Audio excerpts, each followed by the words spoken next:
What's up guys, if Skate is crashing or not launching for you, here are a few things you can try.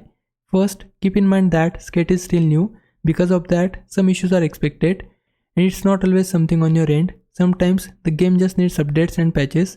That said, the first thing you should check is your graphics drivers. Make sure they are fully up to date since newer games often rely on the latest drivers to run properly.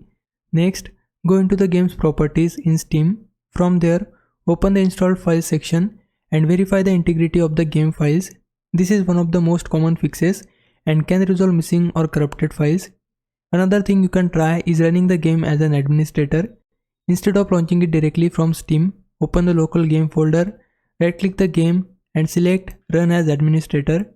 You can also experiment with launch options. In Steam, open the game's properties, go to the General tab and add launch options like running the game in windowed mode. You can also try forcing DirectX 12 or switch to DirectX 11 if you are on older system and performance isn't great. Try these steps one by one and see which one works best for you. Hope this helps. If it did, please like this video and subscribe my channel. For now, thanks for watching. Bye bye.